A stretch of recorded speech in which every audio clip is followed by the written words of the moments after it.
Bismillah, Assalamualaikum warahmatullahi wabarakatuh.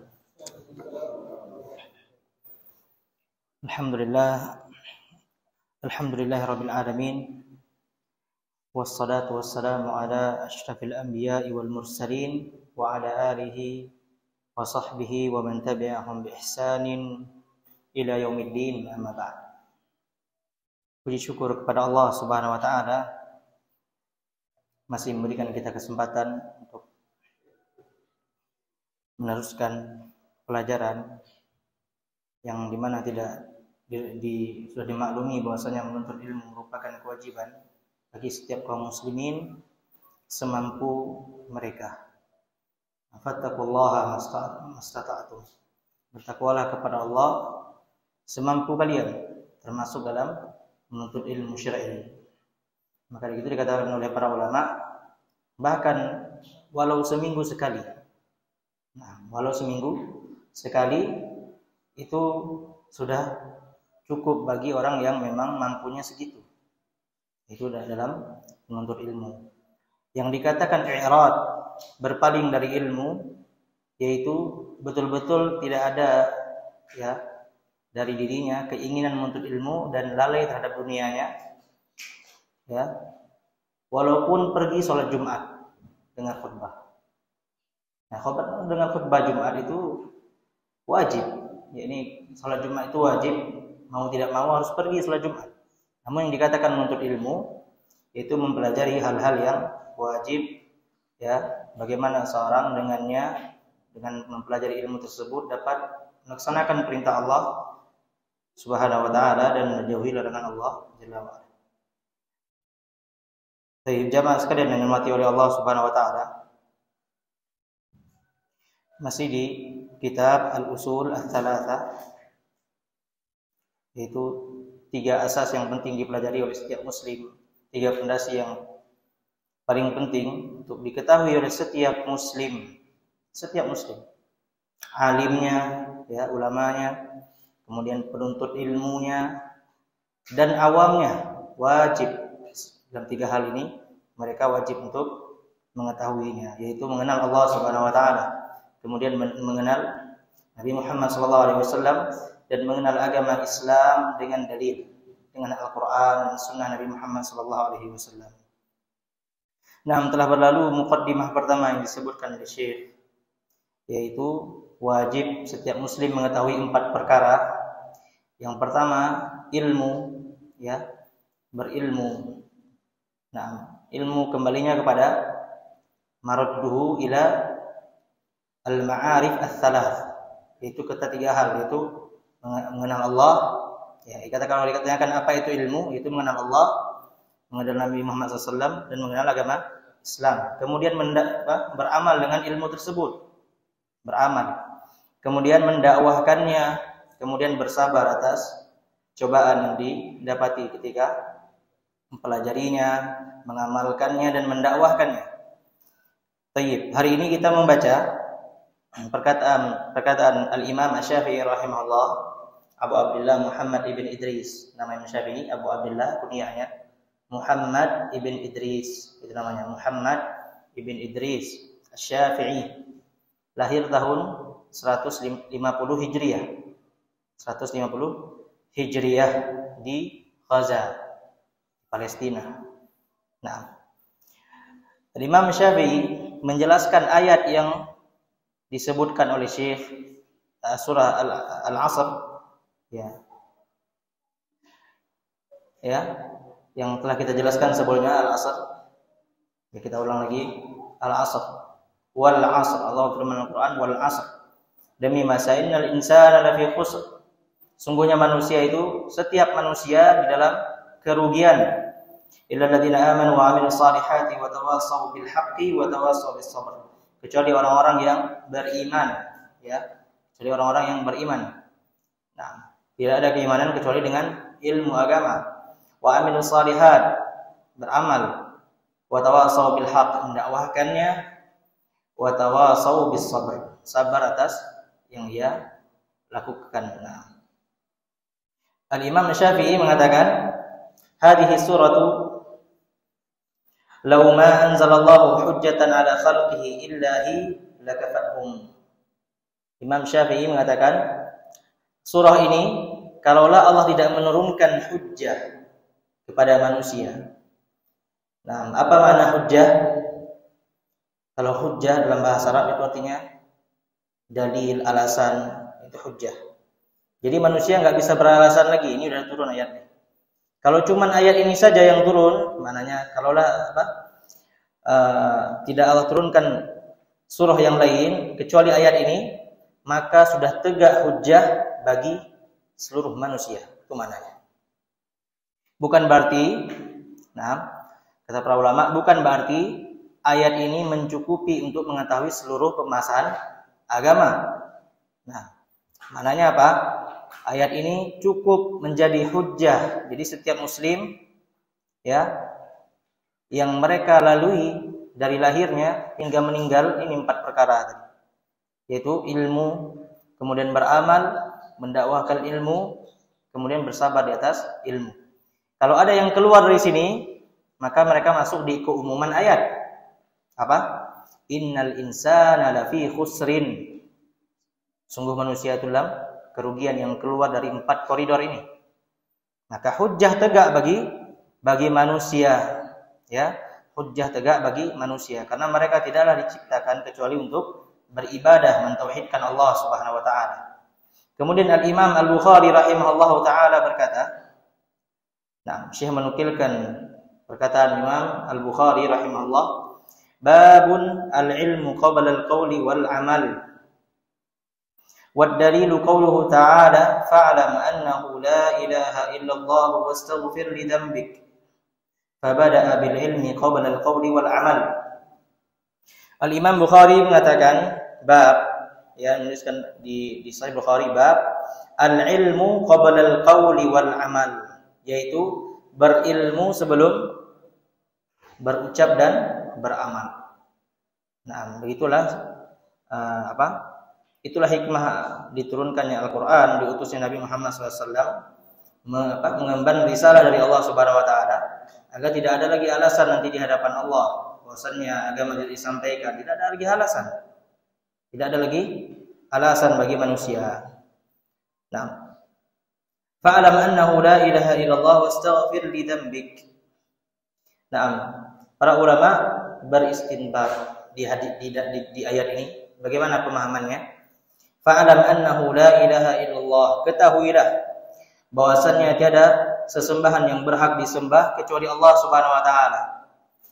Tadi Al-Imam Al-Bukhari mengatakan al-ilmu qabla al-qawli wal amal. Berarti fa'lam ini maknanya apa? Allah perintahkan untuk berilmu. Qabla al-qawli wal amal. Al-qawl wal amal di mana? Dari ayatnya. Coba lihat ayatnya. Wastaghfir li dzambik. Istighfar ibadah, amal. Tapi Allah mendahului dengan fa'alam, ilmuilah bahwasanya tiada Tuhan yang berhak disembah selain Allah. Kemudian bertaubat. Karena seorang yang bertaubat kepada Allah Subhanahu wa taala, dia minta ampun kepada Allah, ya Allah ampunilah saya, dalam keadaan dia berbuat syirik, enggak akan diterima taubatnya. Enggak akan diterima taubatnya. Inilah mana ayat. Allah mendahului dengan ilmu, berilmu.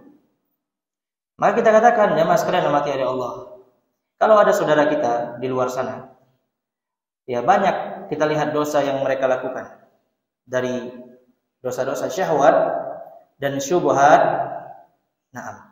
Namun kita lihat kesehariannya itu dekat dengan hal-hal kesyirikan. Dekat dengan hal-hal kesyirikan. Maka enggak ada bermanfaat kita katakan taubat dengan berhenti berhenti berzina, kita bilang, ataupun berhenti apalah dari dosa-dosa sebelum kita mendakwakan tauhid kepadanya. Maka Allah katakan fa'lam annahu la ilaha illallah wastaghfir li dzambik. Maka ilmu sebelum beramal. Sebuah faedah jamaah sekalian materi Allah Subhanahu wa taala, dan kami sampaikan juga bahwasannya kehidupan sekarang, kaum muslimin sekarang jauh dari masa Nabi Muhammad sallallahu alaihi wasallam. Jauh dari yang namanya Al-Qur'an. jauh dari yang namanya Al-Qur'an, dari segi membacanya, mentadabburinya, ya, beramal dengannya jauh sekali. Jadi yang membuat para sahabat ridwanullah alaihim, ya, mereka itu berbeda dengan kita apa? Pengagungan mereka terhadap Al-Qur'an dan sunnah Nabi Muhammad SAW. Sunnah maknanya apa? Sunnah Nabi Muhammad. Ya, kalau gampangnya ajaran Nabi Muhammad SAW. Apa yang disampaikan Nabi Muhammad itu sunnah Nabi Muhammad SAW. Dan di antara sunnah Nabi Muhammad ada yang wajib, ada yang mustahab namanya. Ada yang mustahab. Mustahab itu artinya apa? Dicintai. Nah, kalau di bahasa fikihnya dikatakan sunnah. Ya, di fikih sunnah. Nah, jadi kalau dikatakan sunnah dalam bahasa Arab itu ajaran artinya. Man sanna sunnatan sayyi'ah dalam hadis. Barang siapa yang memulai ajaran buruk, ajaran baru, nah, itu sunnah. Ya, sunnah itu kalau dari segi bahasa itu ajaran artinya. Tapi kalau dibawa ke pembahasan fikih, nah ulama menyebutkan sunnah itu apa? Hal yang apabila dilakukan berpahala, yang ditinggalkan tidak berdosa. Tapi kalau di segi syariat, maka yang menyimpang dari sunnah Nabi Muhammad SAW, maka dia bisa saja dia berdosa, bisa saja dia tidak berdosa. Karena dalam sunnah Nabi atau ajaran Nabi ada yang wajib, ada yang mustahab. Nah, kalau mau diingat itu boleh diganti bahasa sunnah itu dengan mustahab. Nah, biar biasa. Mustahab artinya dicintai. Artinya dicintai. Maknanya sama, maknanya sunnah juga. Baik. Kembali lagi bahwasanya sekarang pengagungan terhadap Al-Qur'an dan sunnah Nabi Muhammad SAW sangatlah menipis. Kurang sekali. Kurang. Maka dari itu dalam mendakwahkan agama ini, ya, seseorang melihat mad'unya, mereka melihat lawan bicaranya. Ya, dimanapun kita berada, di lingkungan masyarakat kita, di keluarga kita lihat. Terkadang ada hukum-hukum Islam, ya, yang kita kesampaikan kepada mereka, lama sampainya, atau kita katakan lama dia bertobat dari dosa dia misalnya. Nah, kenapa? Karena pengagungan mereka terhadap Al-Quran kurang. Maka dari itu kita katakan hendaknya kita memulai dalam mengagungkan Al-Quran dan Sunnah. Bagaimana cara mengagungkannya? Dengan menuntut ilmu syar'i, dengan mengikhlaskan niat pada Allah Subhanahu Wa Taala. Ya, begitu caranya. Maka dari itu dakwah itu bertahap jamaah sekalian. Dakwah itu bertahap, ya. Yassiru wa la tu'assiru, kata Nabi Muhammad SAW. Berilah kemudahan, jangan membuat orang lari. Jangan membuat orang lari. Nah, kesyirikan disampaikan. Nah, kesyirikan wajib diingkari, disampaikan. Wajib diingkari. Nah, dengan cara yang hikmah, Maka dari itu kita ketahui jamaah sekalian yang dirahmati Allah Subhanahu Wa Taala, yang 4 perkara yang kita pelajari sebelumnya, nah itulah kegiatan kaum muslimin. Maka kita introspeksi diri kita, di mana kita kekurangan kita, ya, di mana kekurangan kita. Naam. Qala Syekh rahimahullah,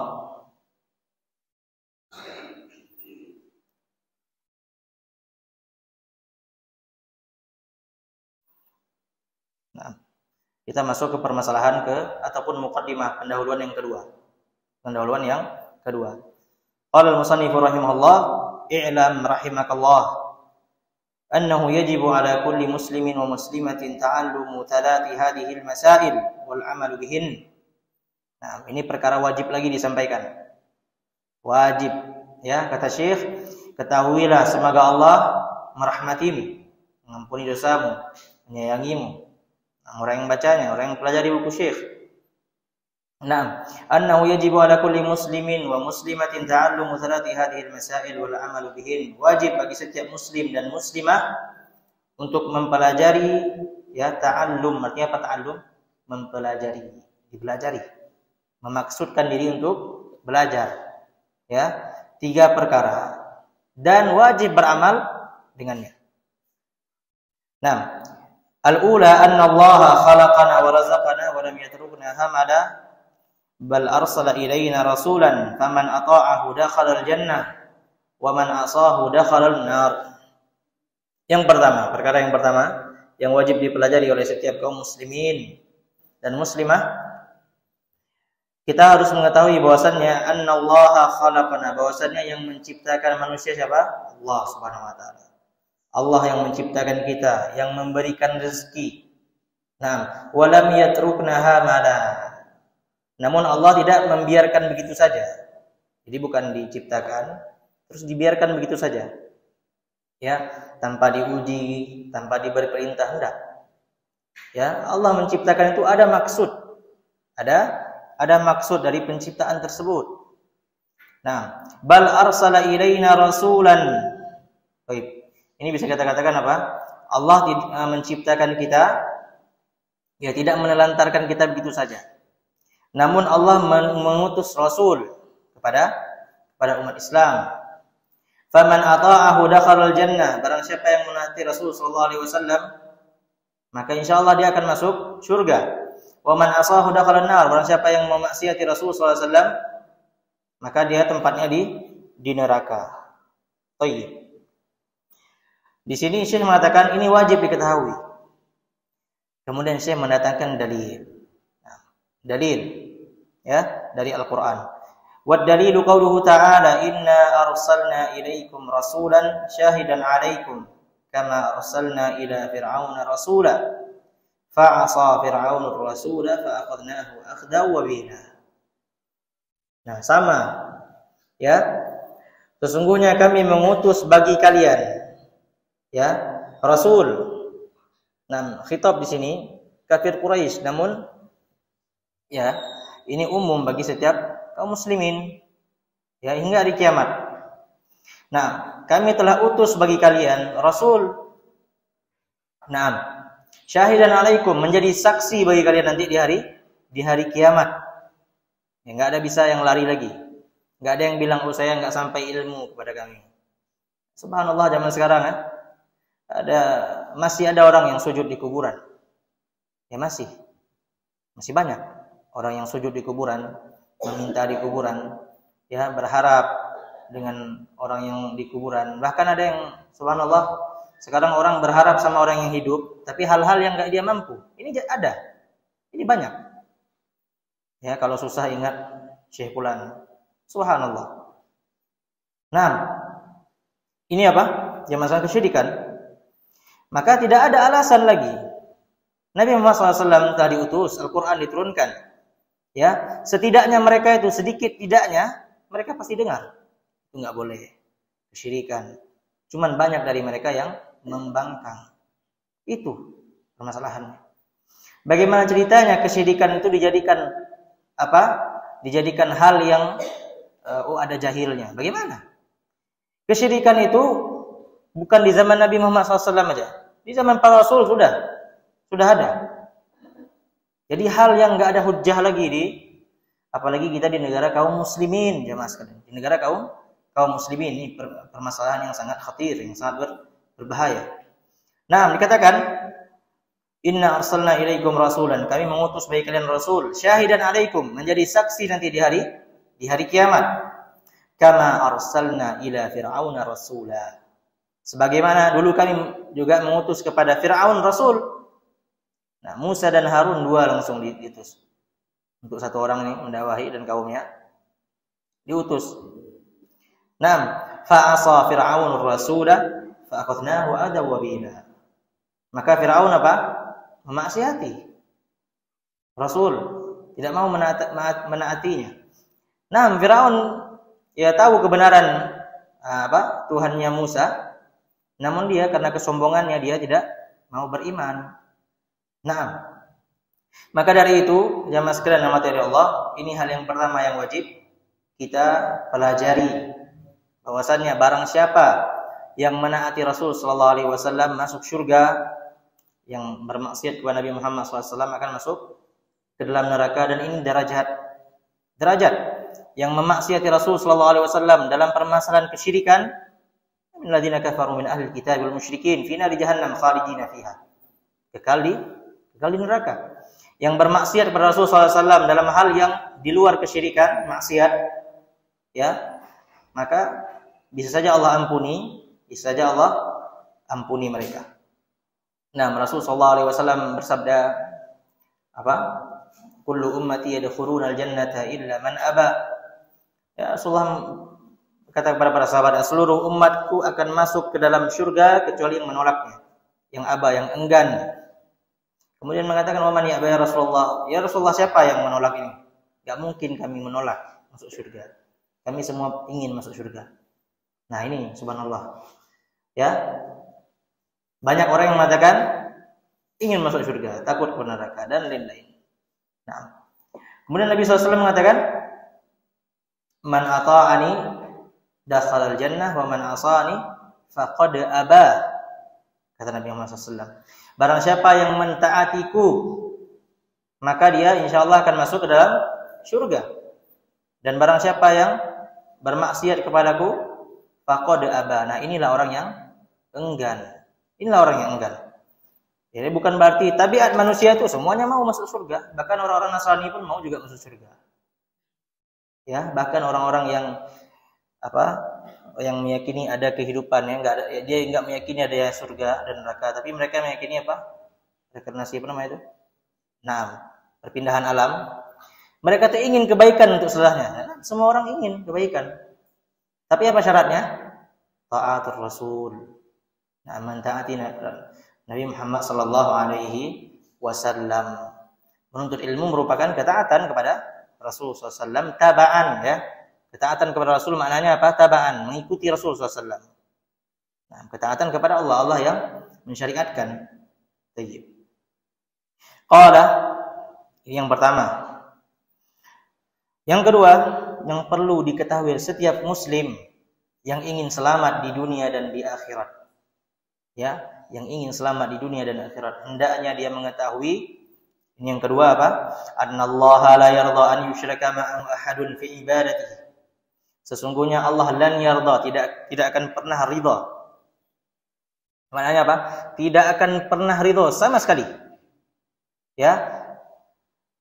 Tidak akan pernah ridha bahwa kalau Allah itu disekutukan dengan suatu apapun dalam hal ibadah. Tidak akan pernah ridha Allah. Tidak akan pernah ridha.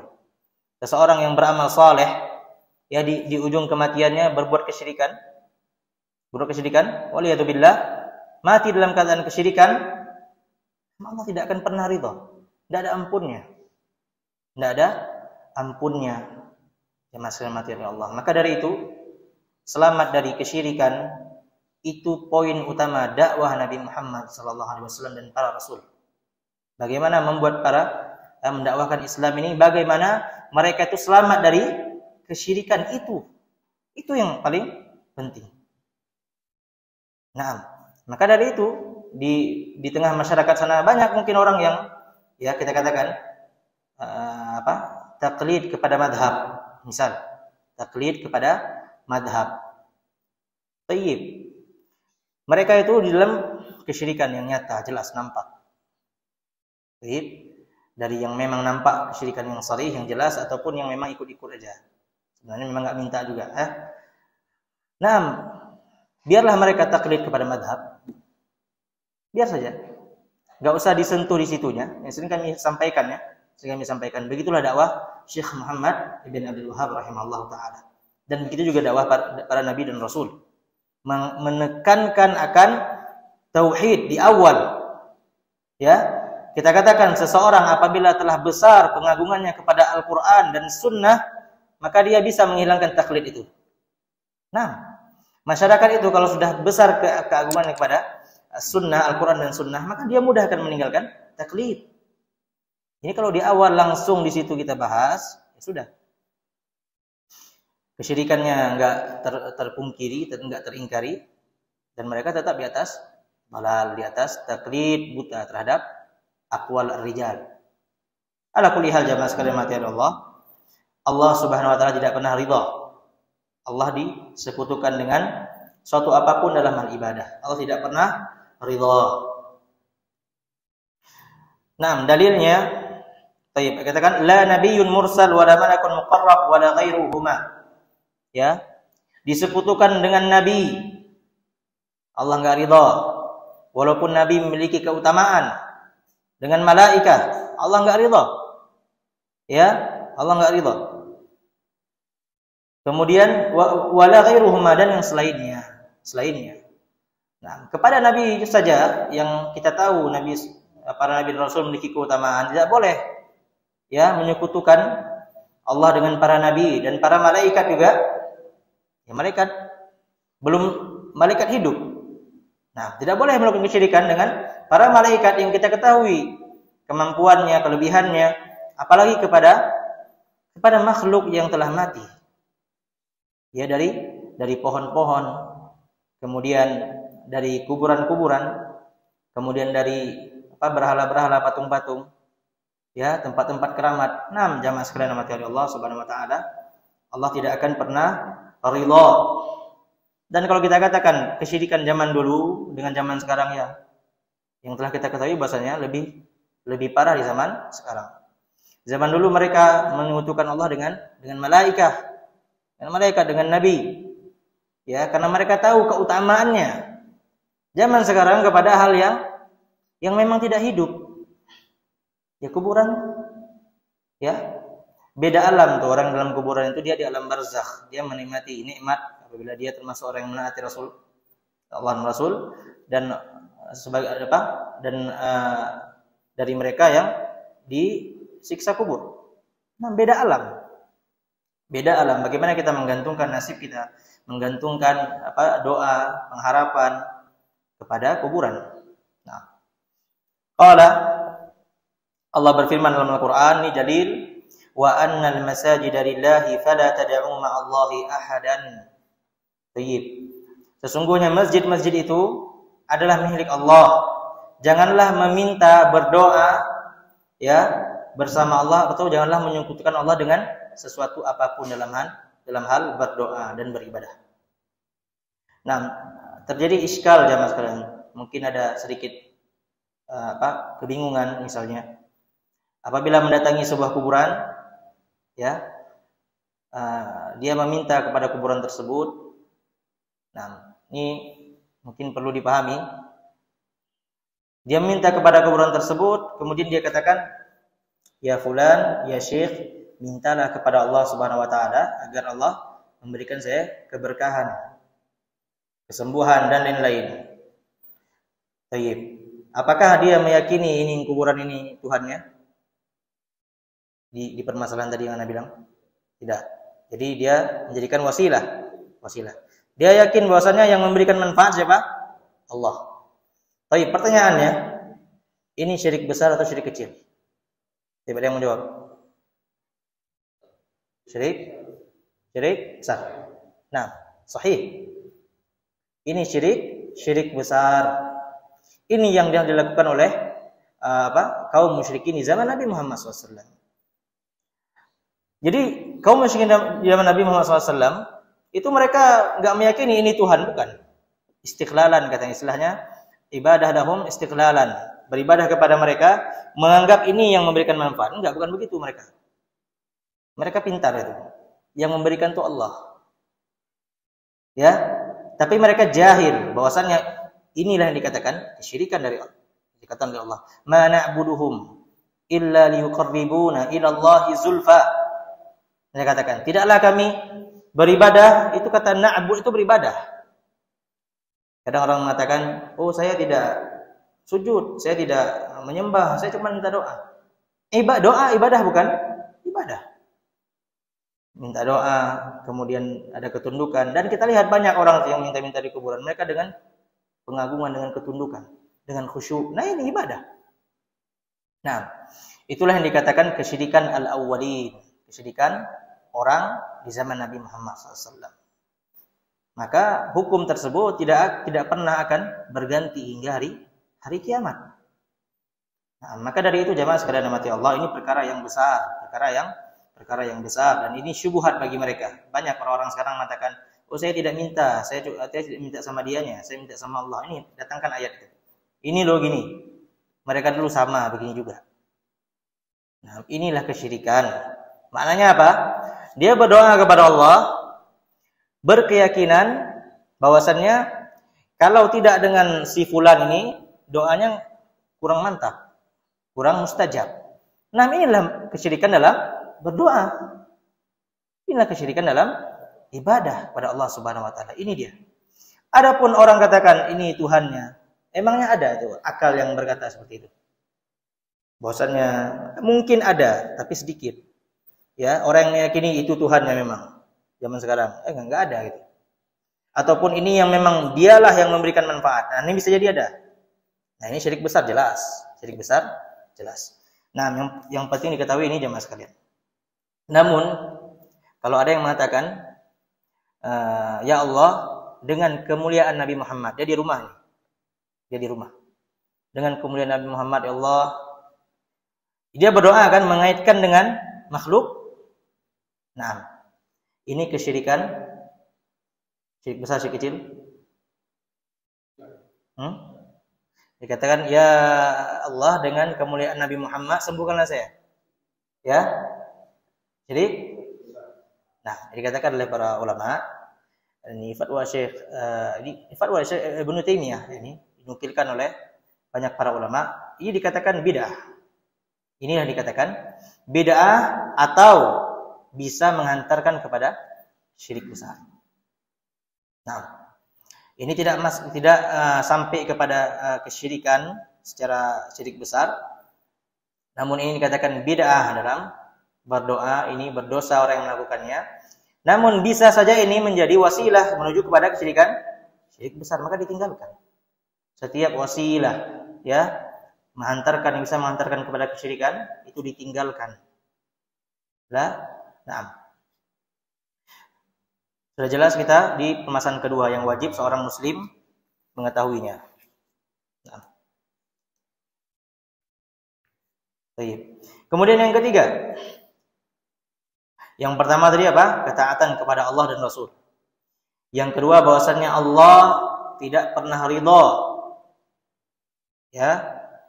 Allah disekutukan dalam masalah ibadah. Allah tidak akan pernah ridha.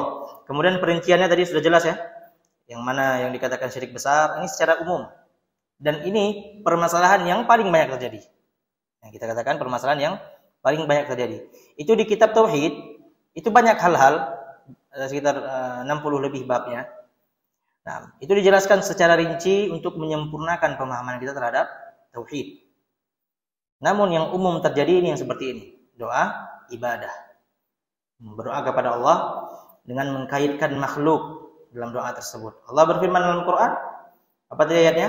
Wa annal masajida lillahi fala tad'u ma'allahi ahada. Sungguh masjid itu hanya milik Allah, jangan minta kepada selain Allah. Nah, jangan jadikan sekutu pada dalam berdoa kepada Allah. Nah, dan banyak sekarang masjid-masjid yang ada kuburan dalamnya ini banyak. Di dalam masjid malahan ada. Waliyadzubillah. Maka itu kita ketahui jamaah sekalian, perbedaan agama kaum musyrikin dengan agama orang muslim, kaum muslimin itu berbeda. Nah, berbeda. Kita harus yakini itu. Berbeda. Kaum musyrikin zaman sekarang ada tidak? Ada tidak? Ada. Ada. La ya'ti zamanun illa ba'dahu syarrun minhu. Tidak datang sebuah zaman kecuali setelahnya lebih buruk dari sebelumnya. Nah, kaum musyrikin zaman sekarang ada, walaupun menisbatkan diri kepada Islam. Yakin di hati kita mereka kaum musyrikin. Kaum musyrikin. Nah, jelas-jelas dia sujud kepada kuburan. Ya, ada nabi datang dulu di zaman itu datang gitu. Oh, mereka kaum muslimin semuanya karena mengikuti agama Nabi Ibrahim. Nabi enggak bilang itu. Kaum musyrikin. Gitu juga zaman sekarang, zaman sekalian. Zaman sekarang, maka itu dakwah tauhid itu tidak pernah berhenti. Tidak pernah berhenti sampai hari kiamat.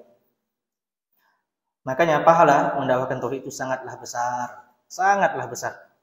Seorangnya kalau kita tahu ya, pahala sedekah, salat dan lain-lain. Nah, pahala yang besar. Tapi kalau ada seorang, kata Nabi la yahdiyallahu bika rajulan wahidan khairun laka min hurin na'am. Kalau ada seorang dapat hidayah dari kita, melalui kita istilah sebab kita ya mendapatkan hidayah dari Allah dengan sebab kita lebih baik daripada unta merah. Seseorang kalau kita paham tauhid ya, kita bisa dakwahi keluarga kita, terlepas mereka dari ketergantungan kepada dukun-dukun dan lain-lain, ini pahalanya sangatlah besar. Sangatlah besar. Inilah yang merupakan dakwah utama para nabi dan rasul. Kemudian yang ketiga, ats-tsalitsatu anna man ata'a ar-rasula wa wahhada Allah la yajuzu lahu amwalatu man hada Allah wa rasulahu walau kana aqraba qarib wad dalilu qauluhu ta'ala. Nah, ini penting. Setelah kita ketahui wajibnya mentaati Allah dan Rasulnya, kemudian Allah tidak ridha disekutukan oleh satu makhluk pun dalam hal ibadah. Kemudian setelahnya apa? Syekh mengatakan barang siapa yang menaati Allah dan Rasulnya. Yang pertama. Kemudian wa wahhadallah, dan mentauhidkan Allah. Yang kedua tadi ya, digabung yang satu yang kedua nih. La yajuzu lahu muwalatu man hadallaha wa rasulah walau kana aqraba qarib. Kalau yang sudah taat kepada Allah dan Rasulnya, kemudian mentauhidkan Allah, maka belum sempurna sebelum apa? Ini. La yajuzu lahu, tidak diperbolehkan ya muwalah man hadallah, mencintai orang yang membangkang kepada Allah dan Rasulnya. Kaum musyrikin, orang-orang kafir. Ya, enggak boleh. Jadi kalau dikatakan kita katakan orang yang bertauhid itu tidak sempurna tauhidnya sebelum dia ya membenci orang-orang yang pelaku kesyirikan. Membenci kesyirikan dan membenci pelaku kesyirikan. Nah, inilah tauhid. Inilah tauhid. Nah, ada Nabi Muhammad SAW itu mencintai Abu Jahal. Ada? Tidak ada. Tapi Nabi Muhammad SAW mendakwahinya. Tapi cinta ada tidak? Enggak mencintainya. Walau kana aqraba qarib, walaupun orang terdekat. Tayyib, ini ada penjelasan. Ada penjelasannya. Kita baca dulu ayatnya. Nah, dalilnya apa? Allah berfirman dalam Al-Quran di surah Al-Mujadalah ayat 22. Nah, la tajidu qauman yu'minuna billahi wal yawmil akhir yuwadduna man hadallaha wa rasulah. Tidak akan kalian dapati, kata Allah Subhanahu wa taala, sebuah kaum yang mengaku beriman kepada Allah Subhanahu wa taala dan hari akhir, ya, mereka itu mencintai orang yang menentang Allah dan Rasulnya. Nah, ini tidak akan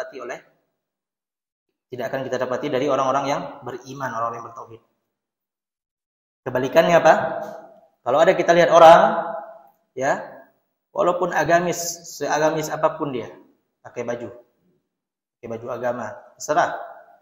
Kalau ada di hatinya ataupun dari perbuatan dia, ya, meridhoi perbuatan kesyirikan, membiarkannya, membiayainya, ya, hatta walau dia itu tidak minta kepada kuburan, tapi karena dunia misalnya gitu kan, tapi dibiarkan aja gitu, dia nggak ada mengingkari juga. Nah, subhanallah, ini bukan orang yang bertauhid. Apalagi dia yang memberikan izin terjadi dalam acara-acara kesyirikan tersebut. Nah, kafar. Irtadda min dinillah. Dia bisa keluar dari agama Allah dengan perbuatannya. Nah, walau kanu aba'ahum au abna'ahum au ikhwanahum au ashiratahum, walaupun orang tersebut apa? Ayah-ayahnya. Ya. Walaupun anaknya, walaupun saudara-saudaranya, walaupun keluarganya. Mereka benci kepada kekufurannya, syirikannya, dan benci pelakunya. Tayyib. Kalau kepada ibu, kepada anak, apakah tidak diperbolehkan mencintai seperti itu? Ibu yang kafir misalnya, musyrik. Emang? Tayyib. Ada yang namanya mahabbah tabi'iyah. Kecintaan yang tabiat. Kecintaan tabiat saja. Gak mungkin seorang anak itu membenci ibunya yang melahirkannya, yang merawatnya. Pasti ada kecintaan. Makanya katakan Allah muamalah dengan mereka itu di dunia dengan sebaik-baiknya. Nah, jadi dikatakan apa? Mencintai karena tabiat bersamaan dengan membenci akan kesyirikannya dan pelakunya tetap dibenci. Ya, apabila dia misalnya meninggal ibunya dalam keadaan kufur, boleh nggak istighfar? Nggak boleh. Ini bentuk apa? Kita membenci orang-orang yang menyekutukan Allah. Ya walaupun ibu kita. Tapi tetap muamalahnya apa? Kita berbakti kepada orang tua. Naam. Ulaika kataba fi qulubihimul iman wa ayyadahum bi ruhin min. Ini janji Allah Subhanahu wa taala. Itu mereka itu yang mereka orang-orang yang beriman dan mereka tidak mencintai orang-orang yang mencintai kesyirikan. Ini paham ya? Ya mereka itu orang-orang yang beriman dan membenci pelaku kesyirikan dan ahli syirik. Ulaika kataba fi qulubihimul iman wa ayyadahum bi ruhin min. Itulah mereka-mereka yang Allah jadikan di hati mereka keimanan kepada Allah Subhanahu wa taala. Imanan dijadikan di hatinya. Wa ayyadahum bi ruhin min, dan dia senantiasa di atas pertolongan Allah Subhanahu wa taala. Wa yudkhiluhum jannatin tajri min tahtiha al-anhar khalidina fiha. Allah jadikan ya, Allah masukkan mereka ke dalam surga Allah yang mengalir di bawahnya sungai-sungai, kekal dalamnya. Ini janji yang besar jamaah sekalian. Janji yang besar surga. Ala inna sil'atallahi hiyal ghaliyah. Ala inna sil'atallahi hiyal jannah. Barang dagang Allah itu mahal. Ya, mahal. Bagaimana tidak jamaah sekalian? Ya, ketika seorang ibunya kafir, ayahnya kafir, dia dakwahi. Hidup di dalam apa? Dalam keluarga tersebut kufur. Itu hal yang berat. Dan Nabi dan Rasul merasakannya. Nabi Nuh, ya, Nabi Ibrahim merasakannya itu. Berat. Tapi janjinya apa? Surga. Bersabar. Bersabar. Dan subhanallah sekarang yang anehnya ya, enggak ada hubungannya sama keluarganya. Ini yang kafir, yang musyrik ini, enggak ada hubungannya sama keluarganya. Enggak ada hubungan keluarga, enggak ada hubungan apa-apa. Malah dibantu dalam kesyirikannya. Subhanallah. Maka dikatakan oleh para ulama, muwalah, ini bagus dipahami. Muwalah, pada katakan al-mahabbatu fillah, al-hubbu fillah, wal bughdu fillah. Cinta karena Allah, benci juga karena Allah. Jamaah sekalian penting nih ya. Ya, maka dari itu sekarang kita lihat banyak perpecahan. Kalau terjadi perpecahan di antara ikhwah, terjadi perpecahan di antara kaum muslimin, bukan di atas namakan dengan al-hubbu fillah atau al-bughdu fillah, dicek perpecahannya kenapa? Dunia, bisa jadi. Bisa jadi karena dunia. Namun dibawa-bawa ke agama gitu. Subhanallah. Maka kita harus jeli ya, melihat yang mana ahlus sunnah, yang mana bukan ahlus sunnah, agar kita tahu menempatkan kebencian itu kepada siapa. Bahayanya benci bukan karena Allah, tapi seakan-akan dia benci karena Allah. Ini karena tidak belajar agama, tidak mempelajari akidah. Harus dipahami jemaah sekalian. Di sini permasalahan tentang kesyirikan. Permasalahan tentang tauhid. Kita lanjutkan ayatnya. Radhiyallahu anhum wa radu'an. Allah ridha kepada mereka dan mereka ridha kepada Allah. Ulaika hizbullah. Mereka itulah hizbullah. Ya, golongan Allah, orang yang menolong Allah. Ala inna hizballahi humul muflihun. Sungguhnya ya, kelompok atau golongan yang Allah itu dialah mereka orang-orang yang sukses, orang-orang yang akan berhasil di dunia dan di akhirat. Tayyib jemaah sekalian. Al-muwalah itu dibagi menjadi dua oleh para ulama. Al-muwalah itu dibagi menjadi dua. Al-muwalah ini artinya apa? Mahabbah, cinta. Artinya cinta. Tayyib. Ada yang namanya at-tawalli, ya, ada yang namanya muwalah. Secara umum, muwalah ini satu. Kalau dibagi dua, menjadi tawalli satu, muwalah satu. Ini muwalah yang khas, yang khusus, yang di atas muwalah yang umum. Baik. At-tawalli ini kufur kepada Allah Subhanahu wa taala. Apa itu tawalli? Seseorang mencintai kesyirikan dan ahli kesyirikan. Ya. Mencintainya, menolong mereka di atas kaum muslimin. Ya, kita lihat orang banyak sekarang itu. Ya, dia memberikan izin untuk perbuatan-perbuatan kesyirikan, kebid'ahan dan lain-lain, dan dia mengaku Islam. Ya. Nah, dia menolong apa?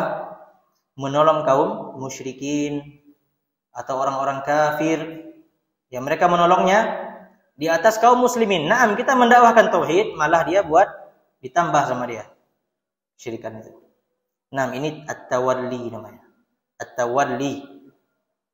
Naam, ini kufur besar ya Mas kalian. Ini kufur besar. Walaupun dikatakan oh dia ingin dunia saja. Ya akhi, dunia yang ia inginkan, dia telah jual agamanya karena dunia tersebut. Kufur tidak? Kufur. Ya, kita katakan dukun. Ya, dia mau dunia saja nih. Naam, dunia. Dia jual agamanya karena dunia. Sama seperti orang yang pindah agama karena dunia. Sama tidak? Sama. Dia ridho terhadap kesyirikan, dia biarkan saja dan dia fasilitasi lagi. Dikatakan, oh karena dunia, belum tentu. Cek dulu hatinya. Subhanallah. Kalau seperti itu tidak ada lagi orang musyrik. Enggak ada lagi guna Al-Quran. Tidak ada lagi guna dakwah ini. Tidak ada manfaatnya. Dan ini banyak terjadi jamaah sekalian mati Allah Subhanahu wa taala. Karena itu kita katakan perbuatan merupakan dari iman. Maknanya apa? Kekufuran bisa terjadi karena perbuatan. Itu maknanya, perlu dipahami ya. Dikatakan perbuatan merupakan dari iman. Baik. Maka kekufuran bisa terjadi karena perbuatan. Ini dia. Iman itu lawannya perbuatan. Baik, mualah yang kedua, terakhir. Ada mualah maksiyah namanya. Mualah maksiyah. Contoh, kita mencintai orang kafir dikarenakan kemahirannya. Mencintai seorang yang mungkin pandai bicara, orang kafir itu. Kemudian kita suka sama dia, kita ikuti dia setiap harinya. Ataupun mencintai orang yang pemain-pemain bola misalnya. Dijadikan itu setiap hari dia dan nonton macam segala. Ini maksiyah. Tidak menjadi kepada kekufuran, ini maksiyah. Nah, jemaah sekalian, insyaallah taala selesai kita membahas pada hari ini. Ada apa? Tentang 3 perkara yang wajib seorang untuk pelajarinya dan mengamalkannya. Yang pertama, mentaati Allah dan Rasulnya, kemudian mentauhidkan Allah, kemudian yang ketiga apa? Bara'ah, berlepas diri dari kesyirikan dan pelaku kesyirikan. Nah, hadza wallahu taala alam, semoga bermanfaat. Sejadikan jadi amal yang saleh. Insyaallah taala subhanakallah wa bihamdika asyhadu an la ilaha illa anta astaghfiruka wa atubu ilaik. Assalamualaikum warahmatullahi wabarakatuh.